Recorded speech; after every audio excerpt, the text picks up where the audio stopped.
Welcome to the Writer's Den. My name is Jane Waters Thomas, and today we're going to be speaking with a very interesting guest who spent a good portion of his career, over 20 years, in the United States Air Force. One of his last commissions in the Air Force was with the Dental Evidence Response Team, and this author, John Harper, has written a book about some of those findings.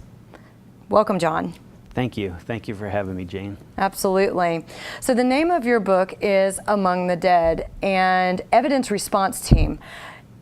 And I'm going to start right there, because if nothing in the book got your attention, just that the author was part of the evidence response team following the 9/11 incident, and part of your responsibilities, as I recall, was to gather the dental evidence from the Pentagon. Is that correct? Yes, ma'am, that's correct. We did participate in not in the recovery, but in the actual identification of the victims from the 9/11 incident at the Pentagon. Now, in the port mortuary, doing the work that you're commissioned to do, what effect did that have on you, considering the intensity of the situation? Yeah, I think it affected everybody in many different ways, and based on the past years that have gone by, it's actually been 15 years this year since 9/11. It's hard to believe, yes. But that's part of the reason. That's kind of how the book came about. I'm of course always in touch with those peers that I worked with, those colleagues in the mortuary. And there was a core group of us in there, probably about 12 or 15 of us, that served together during those few years. And we've all responded to the trauma quite differently. Some of us have gone on with our lives, been able to be productive in our communities, and for others it's been a little bit more difficult. So in a way, that's kind of how this book came about. I had notes on it for years, and I decided to take a little bit closer look and document exactly what happened and how it happened, and then how it affected some of us. So in this book, Among the Dead, do you feel that you're telling several stories? You're telling not just your story and your experience, you're telling some of the stories from the other men and women who were working with you? Well, it's all written from my perspective, but there were interviews with the entire team, and I paraphrased them when I could. Some wanted to participate with me, and some chose not to. They are all supportive of the book now that it's completed. But it's certainly a collection of stories, though it's based around my perception of exactly what happened.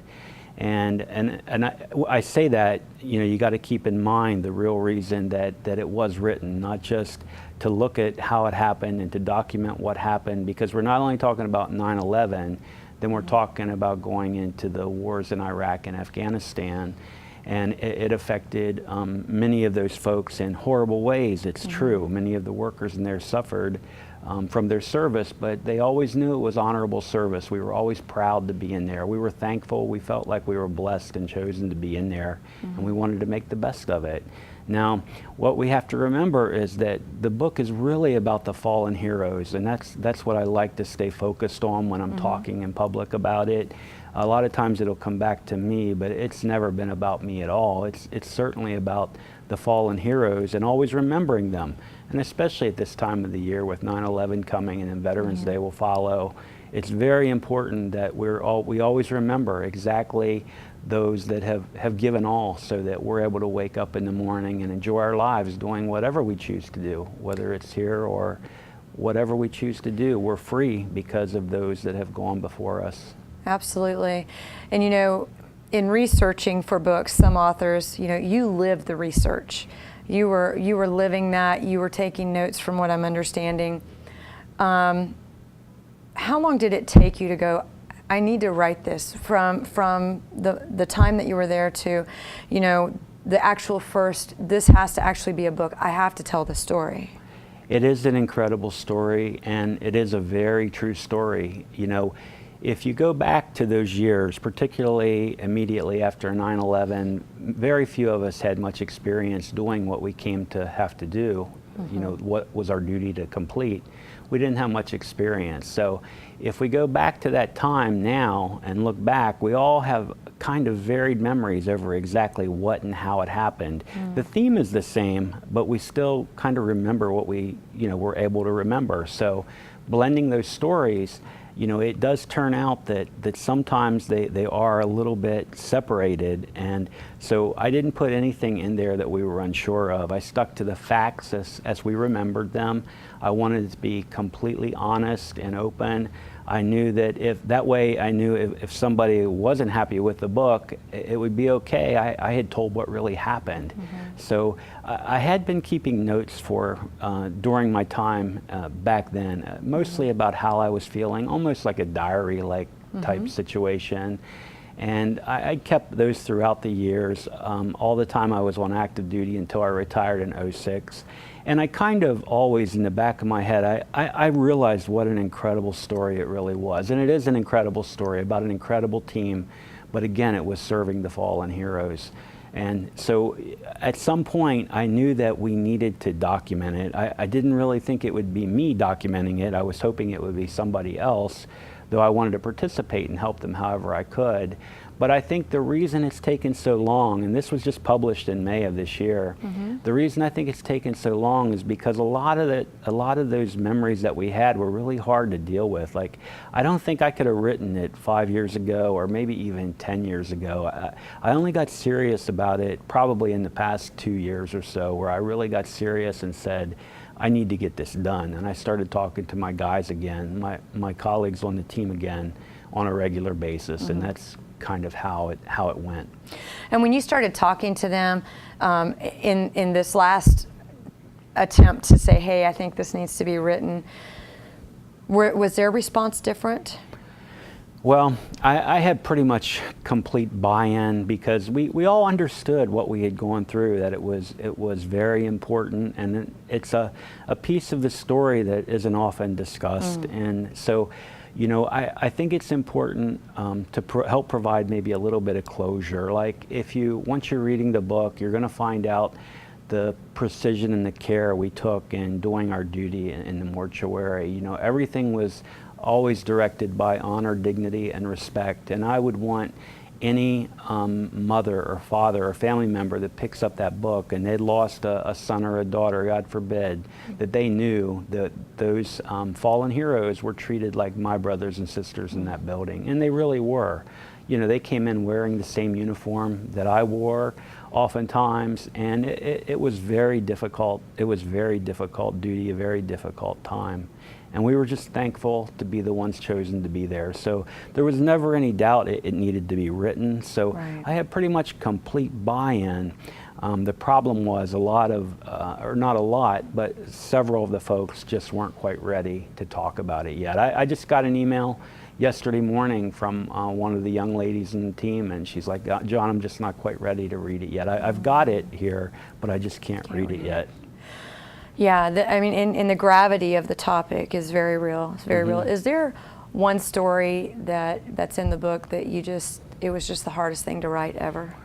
Well, I talked about starting with 9/11, and I think once you're in there and you're reading my thoughts about what happened in those 3 weeks to a month immediately after 9/11, that was an incredibly, incredibly difficult part of the book to write, and I rewrote it many times. A couple of the folks that I mentioned in the book actually read it for me and reread it, and then I would rewrite it. But it was all true, and we all kind of to this day, if I go back and read it, it's hard for me to sit there and do that.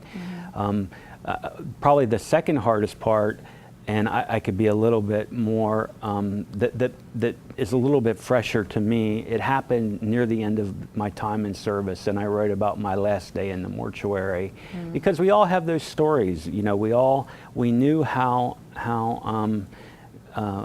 fortunate we really were to be able to serve in that way. We understood it. We're active duty military members, and we understood what we were doing and how important it was that we do this right, and we do it right the first time, and we provide that loving care. And at some point, most of us, if not all of us, had to come to a place where we were going to leave the building, and we were going to leave for the last time. Our duty was going to be over. It was a military assignment. It's not like being a civilian worker where you're there indefinitely.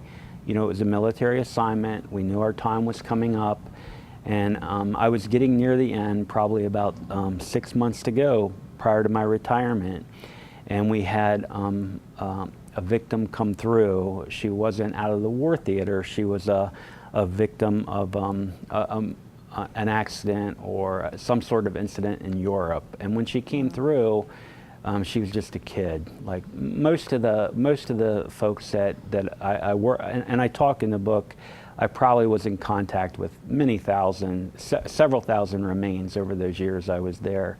But this one was a little bit harder because it was a young lady. I knew that she had enlisted after 9/11, trying to serve her country, and she had wound up, dead, and we were sending her home, in service dress and a casket, and I knew how hard it was going to be for her family. And I don't just mean, during the next month or the next couple of months, but it's hard on the family to this day, like when we lose someone like that, a young person like that, it's just incredibly difficult to imagine the ramifications on the entire family for forever. We could go back generations, and you probably have family members that were lost in World War II or Korea. We all know about those incidences. And so that kind of was the end for me, and it might have just been a buildup of my time there, but I kind of knew it was over. I kind of knew I couldn't do it anymore. And I wrote about it extensively. I wrote a whole chapter about it, in fact. So John, one of the things that I know that is outlined well in this book, Among the Dead, is your team's response to human remains. And can you talk a little bit about just what that effect was? I think what we're really saying when we say they're not ready to talk about it or they can't yet share, we're talking about PTSD, which is huge. And more research is being done on the importance of taking care of men and women who have served and are experiencing PTSD.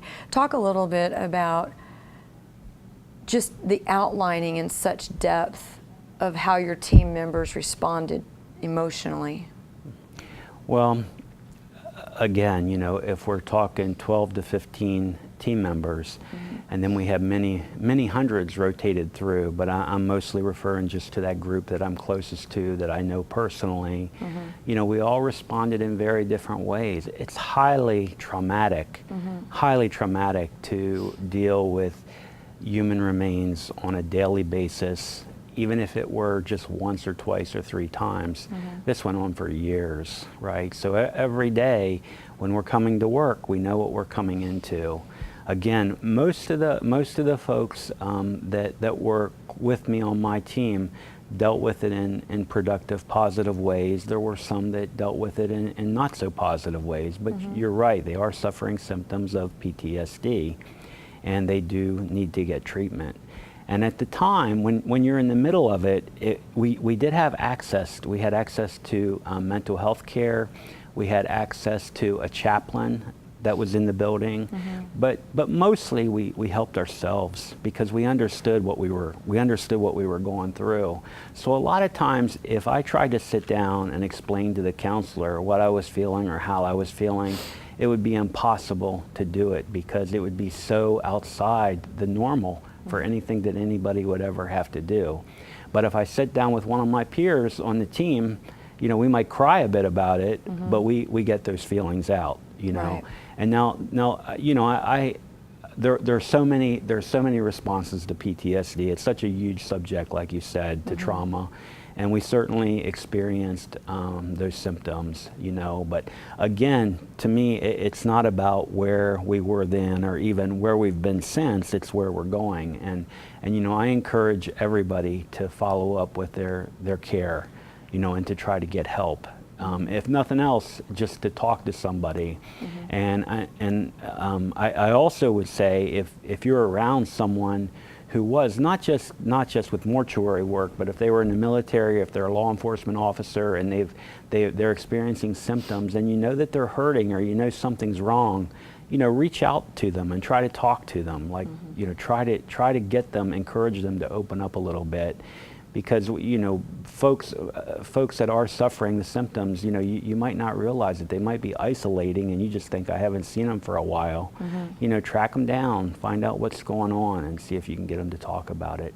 Absolutely, and what a great topic and focus for just, you know, sort of the maybe the next book that John Harper writes, you know. But my thought is this: in thinking of the stories you've written, thinking of the you know, just again the gravity of the topic. It's very real. It's beyond what most people understand as real. And in reading this book, it takes you to a place of deeper gratitude for the men and women who have served. You know, in thinking of just a statement you made a moment ago of, you know, we would sit down together and we may cry about it, but then we've got a job to do and we got to go do that. How many of your 15 team members do you think woke up daily just going, man, I'd like to just sit around today and cry about this, but I'm serving my country, and all of these folks that we're working on, their families deserve the right to know? Yeah, and I appreciate the question, and I promise you there's not a bigger veterans advocate in the country than I am. I love our veterans. I'll do anything I can to help them anytime.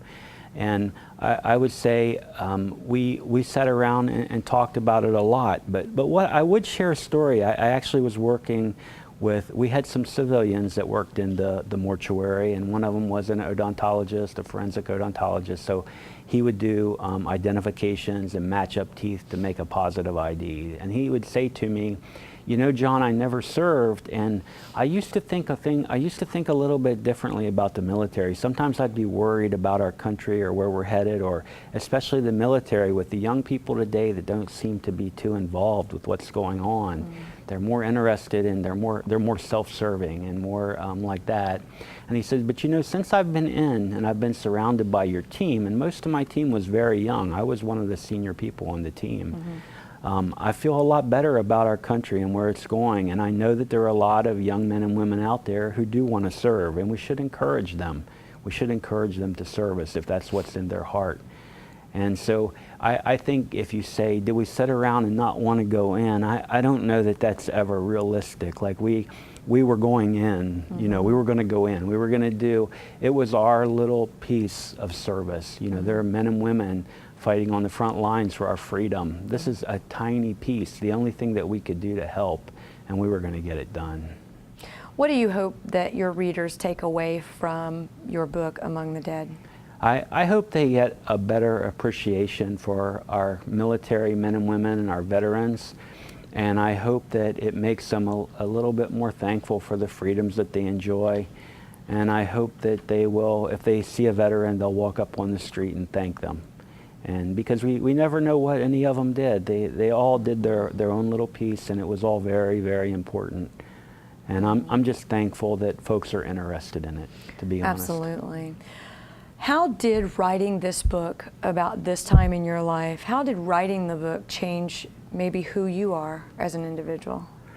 Well, I've had my own symptoms for years and years, and I feel like I've gotten steadily better and better and better. If I think back to 2006, when I was probably on a wellness scale of 10, I was probably a 2 or a 3. Until today, where I'm probably a 8, 9, or 10, I feel pretty fantastic. I rarely think about it. I think this book was just kind of the final chapter, like for me, to go past that, to say, okay, it did happen in my life. There are parts of it that are horrendous, you know, but it's over. Like, I got to make a better tomorrow now. So I kind of think of it like that. So do you feel like writing the book sort of was a final wellness chapter, a final, I can be done with this part of this for now? It was therapeutic, not just for me, but for my team members. I've gotten such positive feedback. I have a pretty large Twitter feed now, and I get so many kind notes all the time from people all over the country, mostly military members or their families. And I know it's going to help some people. I know it is, because it already has. I've already heard it, and that's what I'm most appreciative for. Yeah, definitely. When you were in the throes of the experiences of being part of that mission team, how isolated did you feel? Well, in recovery and detection and what the work was that you were doing? Yeah, I wouldn't say that I felt personally isolated. I have a very supportive family. I've been married since I was a kid, you know, and so I have a wonderful wife that was always cared for me and kind of looked out for me. And then I had the team, and then even beyond the team, I had the military. You know, we're a very close-knit family in the service. And even to this day, as a retiree, you know, I still, I'll go over to MacDill or Patrick over in Cocoa Beach. I don't really need anything. I just want to be around the guys, and I'll go back and hang out. And so I wouldn't say that I was ever really isolated in my misery or anything like that. And even in some of when you see in the book, like there were there were areas that were very brutal. There were very hard times. We always had each other, always, even in those most difficult times. And isn't that the beauty of military? Isn't that the beauty of that camaraderie, that brother and sisterhood that happens when you're faced with insane times, that you have each other and you're moving through whatever the mission is, you're moving to the end of it and you're getting there, and in brutal situations. There's nothing else like it, and I'm just thankful to have been able to serve as long as I did. It was the joy of my life. It was incredible. Wonderful. John, what would you suggest to somebody who had a life-changing experience such as the one that or the many that you've written about in this book? What would you suggest to them as they prepare to write their life-changing story? Well, I don't know that I was ever really prepared for it, or that I did prepare for it. It just kind of came to me. It was something that just had to be done because the other guys didn't do it. So I'm going to pick up the ball and run with it when they didn't. What I would say, what I found out from writing it, is that sometimes the way we remember the past isn't exactly right. And I think we tend to remember it the way we want to remember it. Maybe that portrays ourselves in the best light, you know, it's human nature. And so I think, you know, if you're going to write something, especially, you know, something that's a true story, I mean, it's a nonfiction book, you know, try to keep it as honest as you can, and try to keep it honest with yourself, because you're the one, like, that book's going to be around forever, longer than me. So I want to make sure that it's as accurate as it could be. And then it takes time, you know, it's only 50,000 words, but it takes a long time to put them together, so. Well, and it's an impactful 50,000 words. It's extremely impactful. I want to thank you for your time, not just here with us today talking about your book, but for the time that you served, and for bringing such a topic to light in such a passionate and personal way. This is John Harper's book, Among the Dead, My Years in the Port Mortuary. And John, are you available for speaking engagements and things of that nature? The book's available on Amazon.com, in softcover and Kindle. I am trying to work a little bit more closely with local veterans groups. My next speaking engagement will be with the Gold Star Mothers on Gold Star Mother Day over in Pinellas County. Wonderful. But I am available for any veterans group that needs assistance, or that I could serve in any way. I am retired Air Force, but I still feel like I'm on active duty. I always feel that way. And you will forever, right? I will forever. Will forever. Yep. John Harper, thank you so much for coming and visiting with us today and sharing your story and your enthusiasm for your book. And we look forward to seeing your next publication. Thanks, Jane. Thanks for having me. Absolutely. Thank you for joining us at the Writer's Den, and we'll see you again.